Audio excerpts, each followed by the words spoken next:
नमस्कार, आप देख रहे हैं सी न्यूज भारत। मैं हूं आपके साथ ज्योति श्रीवास्तव। हरियाणा के नारनौल शहर में उस समय आध्यात्मिक वातावरण देखने को मिला जब राजयोगिनी बीके वीणा दीदी राष्ट्रीय प्रवक्ता ने गीता ज्ञान पर विस्तृत प्रवचन दिया। इस आयोजन में शहर के साथ साथ आसपास के ग्रामीण क्षेत्रों से बड़ी संख्या में श्रद्धालु शामिल हुए।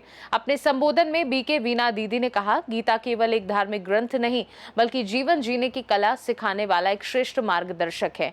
उन्होंने सरल और सहज भाषा में बताया कि किस प्रकार व्यक्ति अपने दैनिक जीवन में गीता के सिद्धांतों को अपनाकर मानसिक शांति, सकारात्मक सोच और सफलता प्राप्त कर सकता है। उन्होंने राजयोग के माध्यम से आत्मचिंतन और आत्मशक्ति को बढ़ाने के उपाय भी साझा किए। उन्होंने कहा कि आज की भागदौड़ और तनावपूर्ण जीवन शैली में गीता का ज्ञान व्यक्ति को सही दिशा और मानसिक संतुलन प्रदान करता है। कार्यक्रम के दौरान उपस्थित जनसमूह ने पूरे ध्यान और श्रद्धा के साथ प्रवचन को सुना। हजारों की संख्या में पहुंचे श्रद्धालुओं ने गीता के ज्ञान को अपने जीवन में उतारने का संकल्प लिया, जिससे पूरा माहौल भक्तिमय और प्रेरणादायक बन गया। स्थानीय आयोजकों के अनुसार इस तरह के आध्यात्मिक आयोजनों से समाज में सकारात्मकता और नैतिक मूल्यों का प्रसार होता है। अंत में सभी ने सामूहिक रूप से मानव कल्याण और समाज में शांति बनाए रखने का संदेश दिया। ओम शांति। मैं ब्रह्मा कुमारी वीणा बेन हूँ।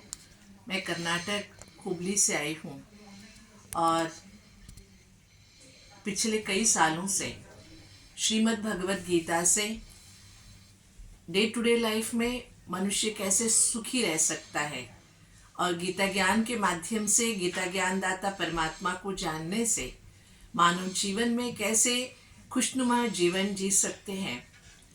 गीता एक जीवन जीने की कला है। इसके बारे में देश भर में अब तक 800 से ज़्यादा मैंने बहुत सारे पब्लिक प्रोग्राम्स किए हैं, हज़ारों लोगों तक श्रीमद् भगवत गीता के ज्ञान को पहुंचाने के और गीता ज्ञान को जीने की विधि ब्रह्मा कुमारी ईश्वरीय विश्वविद्यालय में जो सिखाई जाती है स्वयं गीता ज्ञानदाता परमात्मा द्वारा, उसको जन जन तक पहुंचाने की सेवाओं में हम रहते हैं, बिजी रहते हैं।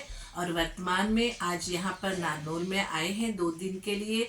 गीता ज्ञान अर्जुन को जो सुनाया गया उसको हमारे जीवन में अर्जित कैसे करें, हम भी हे अर्जुन बनकर हमारे जीवन की जो विषाद है, डिप्रेशन है या डिलेमास है, दुविधाएं हैं, उन सब दुविधाओं से, परेशानियों से आगे चलकर उठकर हमारे जीवन को भी दुखों से, बंधनों से मुक्त कैसे बनाएं, नष्टमोही कैसे बने और सभी संदेहों से कैसे हम मुक्त हो जाए, इसकी विधि के बारे में यहाँ की जनता को और यहाँ के भाई बहनों को जो भगवान ने हमें संदेश दिया है वो पहुंचाने के लिए यहाँ की ईश्वरीय विश्वविद्यालय के संस्था के आयोजन में कार्यक्रम है।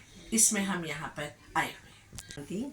मैं ब्रह्मा कुमारी रतनबेन नारनौल सेवा केंद्र से आज हमारे यहाँ पर गीता जयंती के उपलक्ष्य में जो हम पब्लिक को बहुत अच्छी अच्छी बातें सिखाते हैं, गीता पढ़ी है, सुनी है, पर जीवन में कैसे लाई जाए, गीता वीणा बहन जी आज हमारे यहाँ पर आए हुए हैं और इनके द्वारा हम बहुत अलग अलग तरीके से सब सीख रहे हैं, सुन रहे हैं। और मुझे विश्वास है कि यहाँ जिन जिन ने भी इनकी बातों को सुना है, समझा है और वो ज़रूर अपने जीवन में अपनाएंगे और जीवन में अपनाने से सचमुच में जीवन के सारे टेंशन, बीमारियां आदि दूर हो जाएंगी। क्योंकि हम जहाँ जहाँ भी अपने मन और बुद्धि को लगाते हैं वहाँ हम अपने आप को दुखी महसूस करते हैं, अशांत महसूस करते हैं। परंतु परमात्मा के द्वारा दिया हुआ ज्ञान और जो वीणा बहन जी ने हम सबको सिखाया है उस तरीके से हम अगर आप जीवन में लाएंगे तो अवश्य गीता को हम सार्थक कर सकेंगे, जीवन महान बना सकेंगे। नारनौल हरियाणा से सी न्यूज संवाददाता अमित कुमार यादव की रिपोर्ट। खास रिपोर्ट में फिलहाल के लिए इतना ही। देश दुनिया की बाकी खबरों को जानने के लिए आप देखते रहिए सी न्यूज भारत।